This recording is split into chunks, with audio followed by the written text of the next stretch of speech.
اور مولوی کلندر علی ہر رات خواب وچ نبی پاک دی زیارت کر دے. ایک دن کلاس چ بچے نو پڑھا رہے تے ایک بچے دے منہ تے تھپڑ ماریا. وہ بچہ سید آندا سی. رات نو لیٹے تے کملی والے خواب وچ نہیں آئے. اگلی رات جلدی لیٹ گئے کہ حضور آنا ہے پر نہیں آئے. تیسری رات بھی انج گزر گئی. مولوی کلندر علی دیاں دوڑاں لگیاں کدے کسے ولی کول کدے کسے صاحب دل کول کدے کسے حضوری والے کول جا کے کہندے نے پوچھو کملی والیا آوندا کیوں نہیں. کسے آکھیا مولوی جی ہونے تھے گل نہیں بننی. مدینہ شریف چلے جاؤ. مدینہ طیبہ دی گلیاں چ ایک عورت مجذوبہ ولی ہے. سنیا اس عورت دا ڈائریکٹ نبی نال رابطہ ہے. مولوی کلندر علی مدینہ طیبہ ٹر گئے. اس عورت نو کہن لگے پوچھ کملی والیا آوندا کیوں نہیں. عورت کہن لگی وے مولوی نالے نبی دے پتراں نو مارنا نالے نبی دی اولاد نو مارنا نالے نبی دیاں زیارتاں منگنا ہے. مولوی کلندر علی روندے نبی کریم دے روزے تے آ گئے.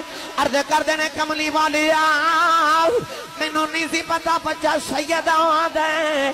مینوں نہیں سی پتا بچہ نبی دی آل ہے. عرض کیتی سونیا معافی دے دے. نوجوان ایک دن عورت سامنے آئی کہنے لگی وے مولوی ادھر آؤ. سبحان رسول اللہ فرما دے مودے اشارے والے ویکھیا اگے سٹیاں نبی ویکھدا سا انہیں جاگ دیا نبی وکھا دیتا.